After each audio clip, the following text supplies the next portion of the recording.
From crease to crease and corner to corner, Bettor Hockey Now is NHL fantasy and betting done better. Step into the dot for Bettor Hockey Now on the Bettor Sports Network.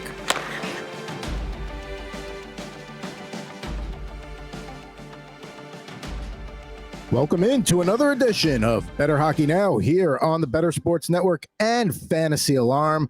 I'm Adam Bernard, and we have one extra line mate today because we're going to be doing a best ball draft or a best puck draft, depending on what you want to call it. Alongside with Mr. Christopher Moraes and Anthony Rivera is Mr. Andrew Dewhirst, also of the Fantasy Alarm family. Andrew, how are we doing today? I'm doing well, Adam. How about yourself? Not too bad. We're getting ready here to another mock draft, and it sounds like we've got the draft going on Fantrax. According to that, that's my reminder to shut the sounds off for that. We've done a bunch of mock drafts here on Bettor Hockey Now over the past few weeks, trying to focus on different things. Today we're going to do best ball. The only difference with the best ball or a best puck is you draft it and then you forget it. There's no ad drops, there's no trades, there's no nothing. You draft your team for the season, so you have to have a little bit of a different strategy with the season long in mind without being able to have any roster tinkering. So we said, let's do one of those before we start shifting to more of a NHL futures focus on the next couple of weeks here on BHN. I'm ready to draft. Are you guys ready to draft? Or let's do it. Let's do it. All right. So we're going to be doing this on Fantrax today. So let me get it up on the screen here. There we go. And Anthony's going to have the first pick.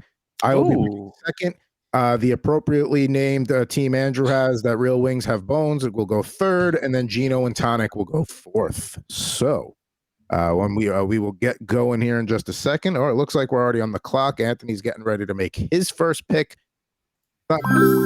Here, it doesn't matter what your dynasty, whatever. Like Connor McDavid's the first overall pick. We've talked about this. It's a no-brainer.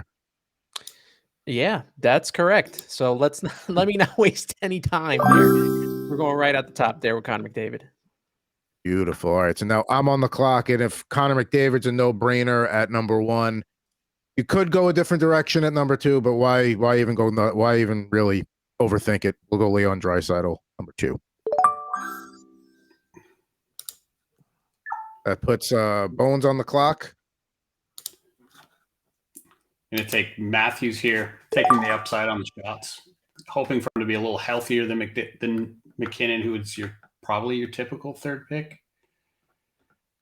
Yeah, I mean, McKinnon, he's definitely a guy that usually goes third, but Matthews going third is not unheard of or crazy. So, and while Chris is making his pick, I'm going to throw just the format here. We got the roster size. It's going to be a total of 10 forwards, 5 defensemen, and 3 goalies. Start 5, 3, and 2. Scoring systems over there on the right-hand side of the screen, all being done on Fantrax. Chris takes Nate McKinnon there, and he's going to make his next pick on the turn. So far, the draft going is, there's really no analysis to be given here with these top 4 picks because, I mean, this is, chalk right now the way the draft is going, and there goes Matthew Tkachuk at 5. Going back to Austin Matthews, I've seen a lot of different rankings, and NHL has him at NHL.com has him at 10. What do you think the reason is for him to drop all the way to 10? Confusion. Yeah. I don't see any. Three of us are like, there's only. I don't know if you're looking for a good answer, but there is none. That's kind of where we're at. I mean, I guess they're the same people who sense also like if you're gonna take Connor Bedard over Austin Matthews in a ranking as well, like I don't know what else I can say for you, right? Like Austin Matthews is as close as you're gonna get to a prototype as you're gonna get outside of Connor McDavid. Mm-hmm. All right, I'm going to go Tkachuk there, Brady Tkachuk. I know he usually goes a few picks later, but I like the upside with Ottawa this year to take another step forward. And because hits do have some value in this league, half a point, that certainly adds something to it. There goes Mikko Rantanen, certainly a solid pick there as well. The other guy I was considering at that spot. And of course, Anthony gets Jack Hughes, who I could have sniped from you, but I thought I'd be nice for this draft. for the Devils fan. It's so kind of you. I mean, it hasn't been kind here recently, so I figured let's change the tone a little. Why don't I like Jason Robertson, and why am I avoiding him? Like, give me a reason why I'm doing that. The same answer to the Matthews question. There's confusion.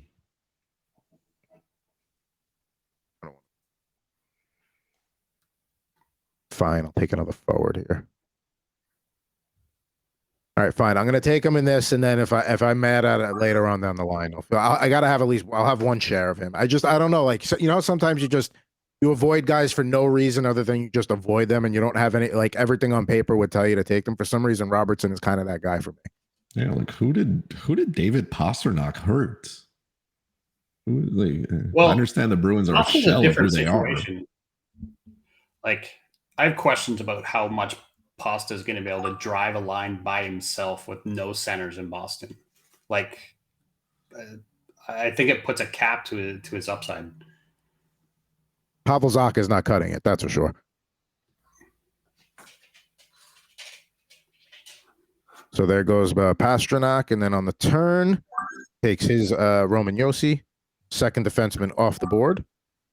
No wasting time there for Andrew. He grabs Tage Thompson.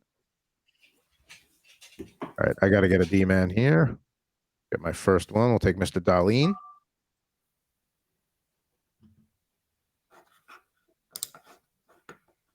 I mean, if he's there for me and I need a defenseman, I'm going to take Dougie Hamilton. Certainly not a bad number one defenseman for your team there. If, you know, the top three are off the board at that point. Another guy lurking there.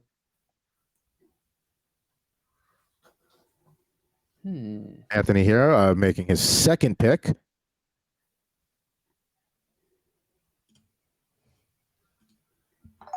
And that was the guy who I was going to consider there. So there goes that. So yeah, Mitch Marner, certainly not a bad way to go in the 5th round of a 4-person dynasty. A 4-person best ball draft. You know, if we're going to start 2 defensemen anyway, screw it. Taking them now. And there goes the first goalie off the board, Ilya Sorokin. Ilya or Igor? I mean, Ilya's got the better numbers, but Igor's got the better wins. Is that what it basically boils down to in your league in terms of who you should take first? And if wins are heavily valued, then maybe you go Shesterkin. But if it's more of a traditional format, you go Sorokin. Yeah, I think so. I mean, I think Sorokin's the safer pick. The Islanders just play such a safe defensive system that the numbers are always going to be there for Sorokin. And with goalies, I think it's always about mitigating risk. And it's not like the Islanders are going to lose a lot. They're just not one of the top teams in that division necessarily, but they're still going to be in a lot of games. They're going to be competitive, and he does get you everything else across the board. So Ovechkin and JT Miller on the turn there, Chris. Guys who like to shoot the puck, throw their weight around. Both players finished with over 70 points and 100 hits. All right. Sorry to do it. There's 2 ways I can go here. Sorry, got to take Mr. Timo Meier. Look at those shots. Look at everything else he brings. Power play. I mean, he produced last year for San Jose before he got traded. So, I mean, numbers are only going to go up. We've talked about that a bunch here with Timo. It's Timo time for me. Definitely is. Definitely sounds like it is Timo time for you. Let's see where we can go here. I'm going to take Tim Stutzel here. Getting in that Ottawa top 6, that should be a highly productive. Good pick there. Now that's their second pick on the turn.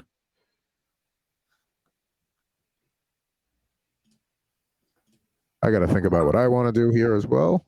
There goes the second goalie off the board. Another guy who's going to get a lot of wins, Jake Ettinger.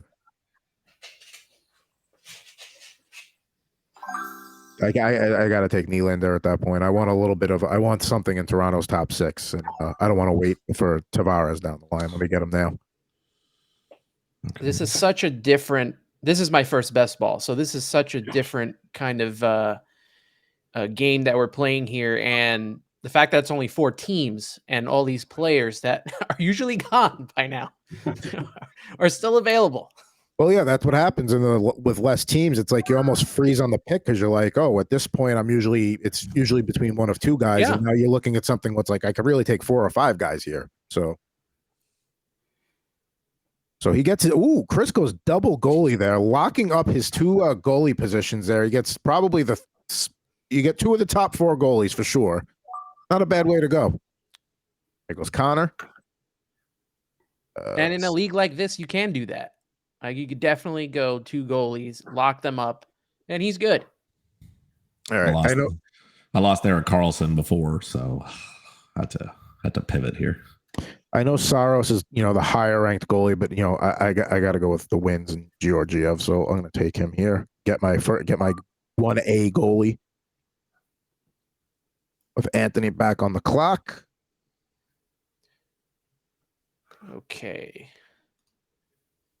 We're going to go back on defense and take Evan Bouchard. Okay. Can he finish top 3 defensively this year in terms of fantasy production with that team, or no? We don't think so. I mean, he's on the best power play in the world, right? So Yeah. It's up to him to stay there. And once he figures out, right, he's got a cannon of a shot. So if he shoots the puck, he should be just fine. He's not going to get you very much outside. He's not a guy who blocks a ton of shots, doesn't throw his weight around. He might get you 20 minutes a night. So it's restricted, but that Edmonton power play is just built different. Yeah, but I guess can he finish top 3? Oof, top 3 is tough. It's a stretch. It's definitely a stretch. You lock Makar in there for sure, and then you figure Dahlin, Yossi, or Fox would probably take one of those second spots. So you'd have to jump one of the remaining of those 2 guys, or even Dougie Hamilton with an even more offensive Devils team. So there goes Crosby. Let's see here.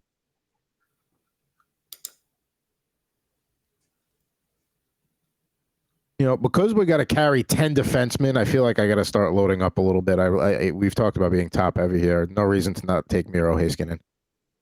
I'll get my 3 defensemen, my 3 starting defensemen right there. And a nice, solid group you got there. I'm happy with my draft so far. I even went outside my comfort zone and took Jason Robertson, who I inexplicably don't like. So we get the first Bruins goalie off the board there with Linus Ullmark.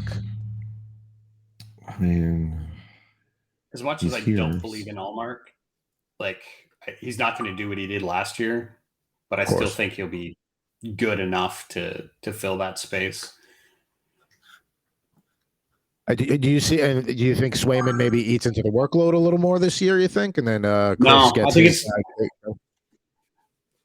Ullmark only the concern with Ullmark is he only played 58% of the games, but he gave you in that 58%, they were all good, right? So I don't think there's a lot of room for Swayman to eat much more into that unless there's an injury. It's not a situation with somebody like, just Sorokin, who I took earlier, who played almost 80% of the games for the Islanders, where if you get regression or, Vasilevsky, right, plays a ton of games, you start to see those numbers come back. You hope to get quality back with it, but that's far from guaranteed.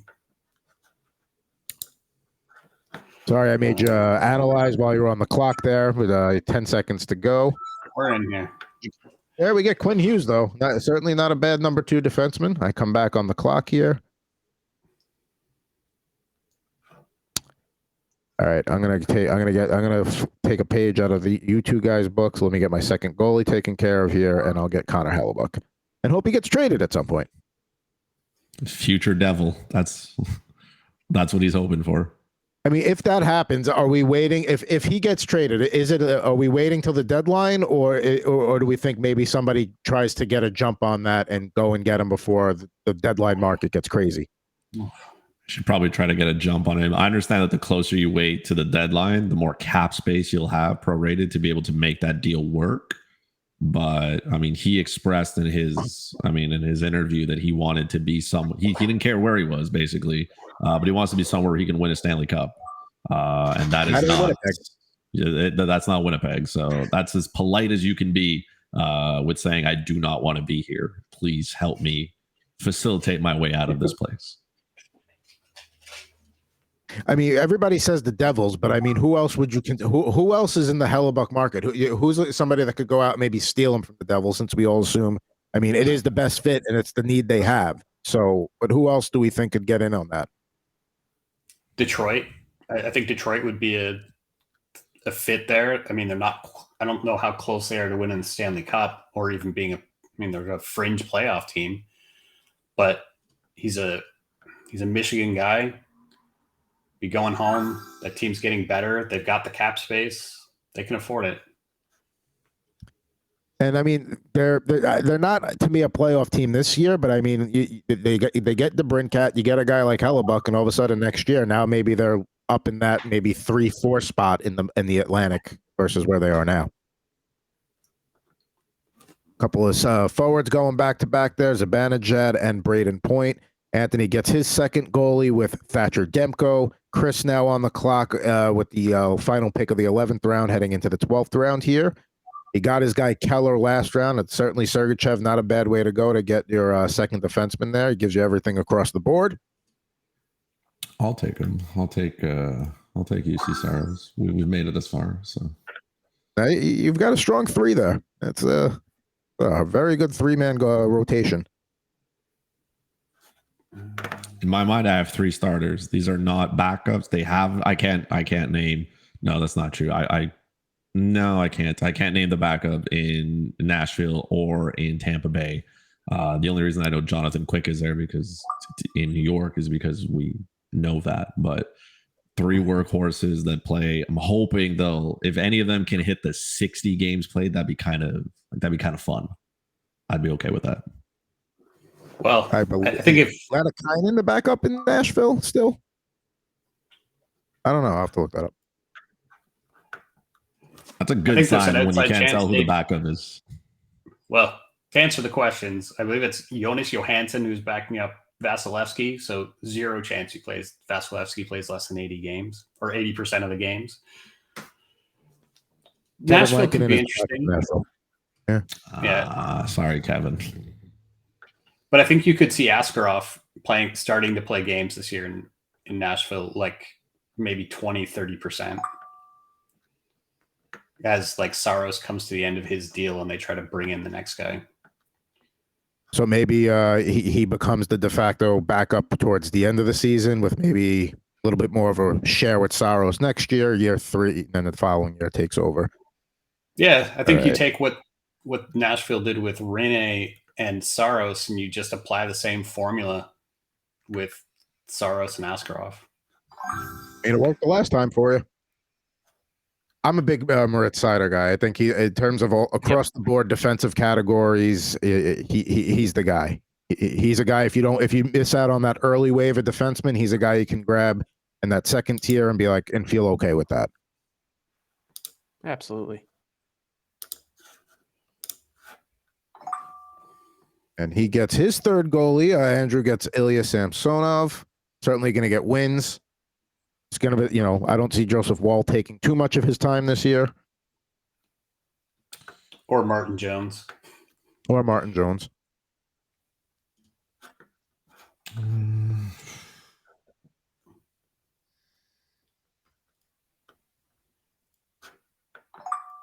there he goes, Mr. Connor Bedard, Kevin Fiala.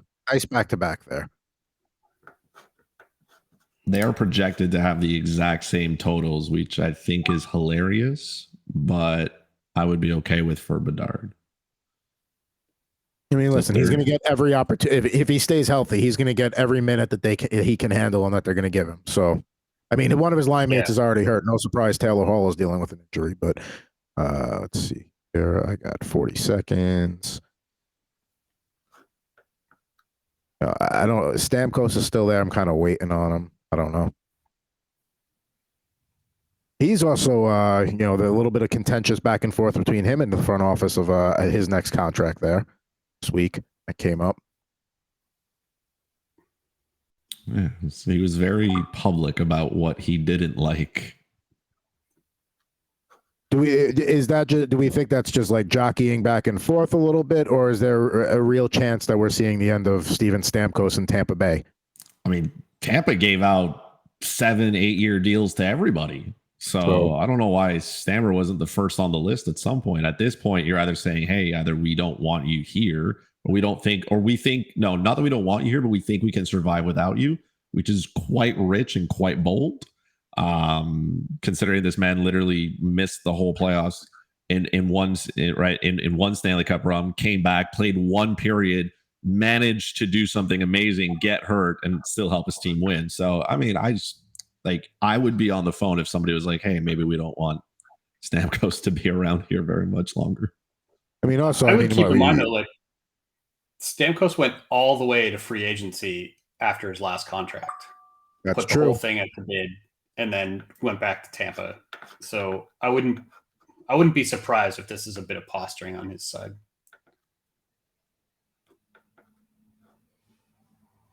I know there's a little bit of a malcontent in Ottawa, but I think he's going to be on that top line in Detroit, and he's going to maybe get back to 40 goals again. I'll take my chances there with the Bryn Cat.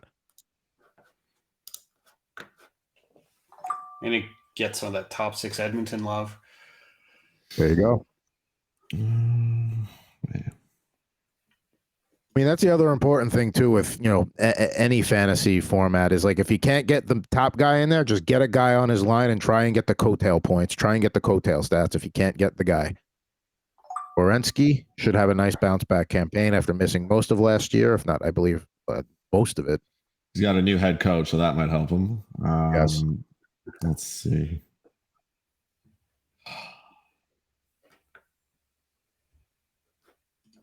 All right, I'll chase.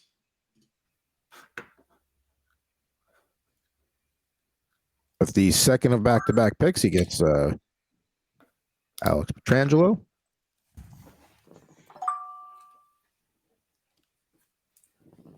I still have quite a bit of love left for Jacob Chychrun. He's still a guy who every night can fill the entire stat sheet for you. I think there's definite upside there that gets lost. You don't worry about the logjam with Shabbat and Sanderson? Sanderson's no, I don't. I think he's still going to see at least 20 minutes a night. And I think at some point, like now that Ottawa has other players on defense, like Shabbat's not going to play 25 minutes a night. And I don't think Shabbat has the offensive skills of Chychrun either. So I think Chychrun will win out and probably find himself on that top power play at some point in time. Anthony had to go ruin what would have been otherwise an all defensive 16th round there. So good job to you. Switching it up a little bit. I mean, you got Nico Hischier, you got one of your guys, and for all the Jack Hughes talk, he's deservedly so. Hischier is also going to have a big year on that second line. So nice. Yeah, if you're taking anyone from that top 6 of that group, you're going to definitely get some points there. Those 6 up there: Mercer, Bratt, obviously Hischier, Hughes, Meyer, which you took earlier. Those are guys that are going to get points for this team and for your fantasy team. So you could have taken Vince Dunn and then Hischier, and you would have had a nice purple line across the top. Just saying. Just saying. I missed the assignment. Well, that's fine. That's fine. See, all now right. You guys all go green. Maybe. All right. You know what? Just because you said that, I'm not going to let him sit around any longer. I'll take him.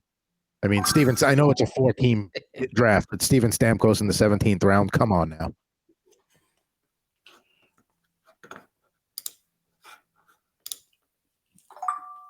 There goes Aho.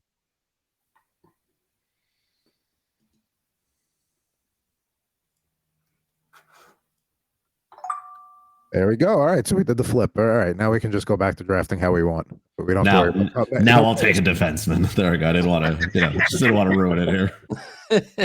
Oh man. Get your guy Cole Caulfield in the 17th round, last pick. No, I can't believe the disrespect. Just so much. It's not even disrespect as much as like I kind of forget about him a bit. It's like I'm not really thinking Montreal players for fantasy. Just imagine forgetting 40 goals. Just imagine. I know. This kid couldn't be me. I turned 40. And I don't want to, but I feel like there's some upside here. I'll take him. I'll take Charlie. I'll live with McAvoy. You've expressed on multiple occasions that you're not big on Charlie McAvoy. I'm not big on the Bruins, and Charlie McAvoy doesn't shoot the puck, but he does play on the top power play unit, and I don't see anybody challenging him for that spot. So, welcome home, Charlie. As much as I would like to take my guy Panarin, I'm going to go Alex Tuck here. Top line Buffalo, high octane offense. I think he's going to, do just as well as last year, if not even better. So I'll take his goals there.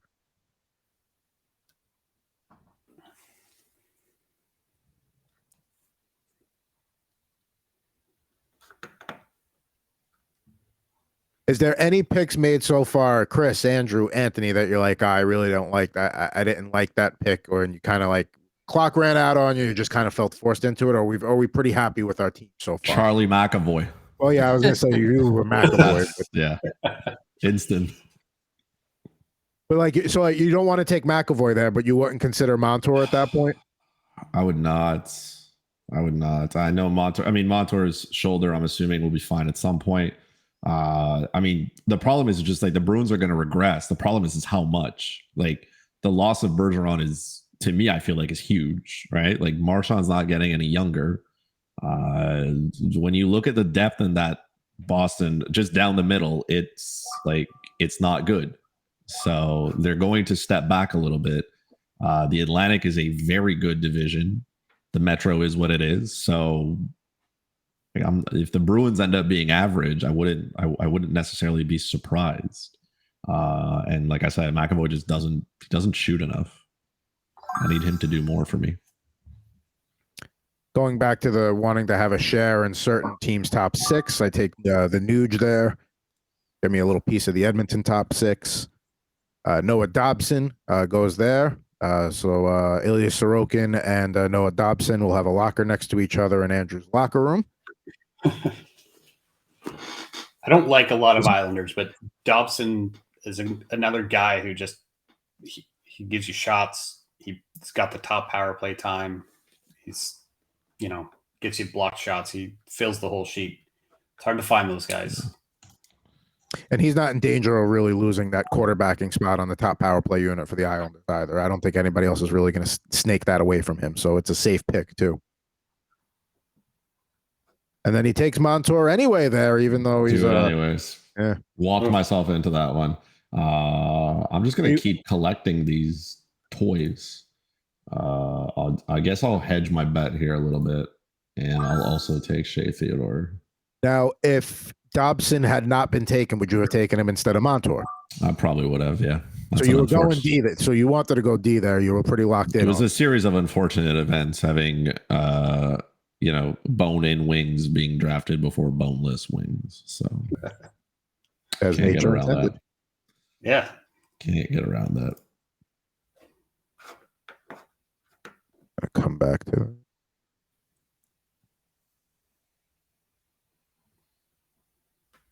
Want a little bit of the Kings top six there. I'll take Kempe. He also gets me hits too. And we're done. So we had more to go. Did we get to the end? 20 rounds. 20 rounds. There we go. So it looks like nobody went with a fourth goalie, which is good. I thought we had, so I guess we do so it says like skaters, there's still a few spots there. So I don't know exactly how we finished that, but the draft itself, average time, 20 seconds, not too bad there. I am proud of a lot of you for making those picks relatively quickly. All right, let's take a, yeah, we will listen. We know we're on a little bit of a time constraint today, but also, like, who doesn't like a fast-moving draft? This was not a slow draft. We weren't like, this is not a, I'll make my pick and 2 hours later somebody else makes their pick. That's not what we're about here. So let's take a look at the teams quick. We'll run through my forwards quick. Draisaitl, Kachuk, Robertson, Meyer, Nylander, Zibanejad, Eichel, DeBrincat, Stamkos, Tuck, and the Nuge and Kempe. Love my mix there. On the blue line, Dahlin, Fox, Haskin, Insider, Burns. Very strong 1 through 5. Also, love my crease. Georgiev was a goalie on a really good team. Hellbuck's going to get me the stats until he gets traded away and gets me the wins once he gets traded. And Jari's certainly going to get me some wins, even if he's going to maybe give up a few more goals than I'd like. So that's a run through of my team. Let's go to Real Wings Have Bones, which we some of us agree with here on BHN. Andrew, let's run through your team for a minute. Yeah, so I mean, Matthews, Kaprizov, Thompson, that could be just on it. Add Connor and Kucherov into that. You might have 5 40-plus goal scorers right there. Point went over 40 last year as well. Marchand, it's a question mark, but if you think of value at that point, it feels like it could still be there. He's going to still see more than 20 minutes a night. Hyman's going to play with either McDavid or Draisaitl, so he may just trip into 30 goals and 70 plus points. Larkin, Verhaeghe, I mean, Aho, again, lots of guys score goals. Makar, Carlson, 200-point guys. That could be 2 100-point guys on defense. So you have big upside there. If poor Quinn Hughes can manage to score some goals this year, he could fall into 70, 80 points this year. Solid group on defense, and then Sorokin, Allmark, Samsonov. I mean, we know what Allmark did last year. We know what Sorokin did last year. It's 3 guys who should see lots of games. Samsonov, I think, is a little bit underrated. Toronto's been a really good place for goalies to play for the last 3 years. So his numbers should look good and the wins should be there.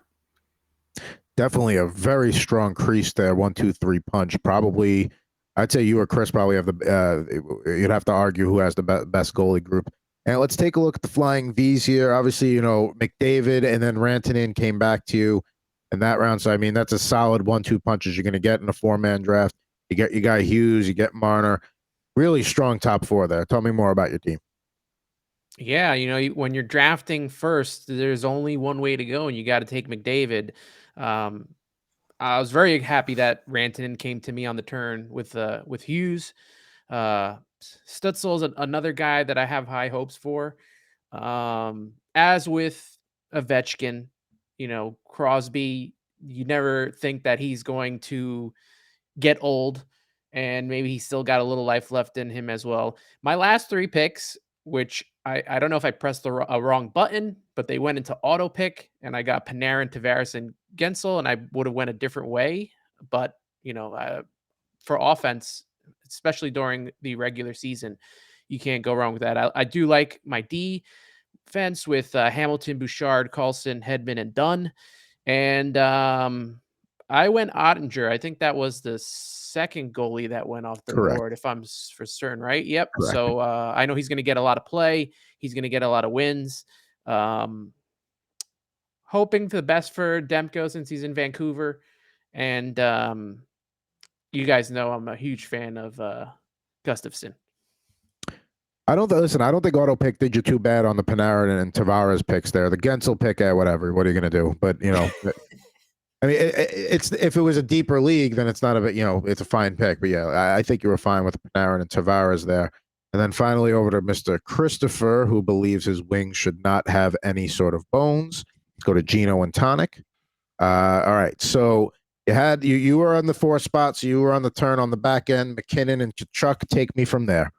Yeah, so McKinnon, Tkachuk, obviously. Tkachuk can fill every category you need. So in leagues like this, you need a Swiss knife, and he will provide you with all that. Hits, block shots, penalty minutes are not counted in this league, but if it is, he's going to rack up 100 just because he is who he is. At one point, right, kind of, David Pastrnak can still score goals. I believe somebody has to do it in Boston. Ovechkin, JT Miller, same thing. Guys who throw their weight, score goals. Ovechkin has been, knock on wood, relatively healthy. I guess Elias Pettersson was just there. Why not? And then it's Keller, Bedard, Fiala, Caulfield, guys who just shoot the puck a ton, and they can easily pop 35 plus 40 goals in my mind. So my team is just loaded with guys who I'm hoping can hit the 40 plus goal mark. And I believe that each one of those forwards in some capacity can do so, or at least, topple over a point per game, however they want to get there. It might be a little bit harder for Bedard. It might be a little bit harder for Caulfield, but what they make up in points, they'll make up in their goals and their shots. So I'm perfectly happy there. I learned my lesson on defense. I didn't wait too long. I was scarred last time, so I made sure to get Roman Josi there. I'm assuming Mikhail Sergachev is going to take over the top spot on Tampa Bay's power play, but John Cooper will never tell us that. He will go to his grave and still be like, it's a game time decision. Werenski is the top dog on a arguably bad Columbus team, so I'm assuming he's going to play enough. He just has to stay healthy. Pietrangelo, McAvoy, Montour, and Theodore, again, guys who are just there. They're going to get the opportunity to play on their respective teams, and they can mix in whatever type of offensive points that you need. Did I want to take Pietrangelo and Theodore? No, I hedged my bet there because I don't know how well McAvoy is going to do, and I don't know the health of Brandon Montour, but the upside is worth it. If McAvoy is a 60-point player and Montour can do 50, great. Then I'm in a great spot. And then goaltending is, I figured I'd get that done as well. 3 workhorses, guys who play, again, no idea who the backups are, even after you told me who they are, because I don't need to worry about them because those guys are the ones who are going to play every single night. You give them a day off because they say, hey, okay, maybe I'll take this day here. We know that Shesterkin's going to play as much as possible. We know that Vasilevsky is going to play as much as possible as well. The same thing in Nashville. I don't think this Nashville team is going to be as bad as people think they are because Andrew Brunette is there now. And last time I checked, he was pretty good when he was given the opportunity to do something with a hockey team. So I think this team is going to be a little bit more competitive than people want to believe. And I think that, yes, maybe they may have to play a different style of hockey, but I don't think there's just going to be this team that's going to be rope and dope and just kind of allow 800 million shots. They're not going to be the Anaheim Ducks. So I think they'll stay competitive. I think they'll be where they need to be. Barring any health injuries, UC Saros can be a perfect. He could end up being, in my mind, a top 7 goalie. Certainly could be the case. I don't disagree. At that position, I just I like Georgiev better than Saros, and then Hellebuck too. He's right there with Saros in terms of tier. So 4 strong teams here, and we'll keep you updated on how it's going throughout the season. We'll check in periodically on the best ball or best puck stats that we just completed here on Fantrax. Great job, everybody, all around today. It was really enjoyable. Had fun. Hope you're having fun watching the draft as well. But we got to get out of here for this edition of Bettor Hockey Now. When we come back next week, we're going to be doing NHL futures over the next couple of weeks. Actually, we'll take a look at standings and team futures one week, and then we'll do some player futures the other week. Andrew, thank you so much for joining us today and partaking in the best ball draft. We hope to have you back a few times here throughout the season on Bettor Hockey Now once we get into a groove and once we have some actual hockey to talk about. Sounds good, Adam. Thanks for having me. Really appreciate it, fellas. For my line mates, Anthony Rivera and Christopher Moraes, I'm Adam Bernard. We'll be back with you next week here on Bettor Hockey Now on the Bettor Sports Network and Fantasy Alarm. Thanks so much for watching. Be back with you soon.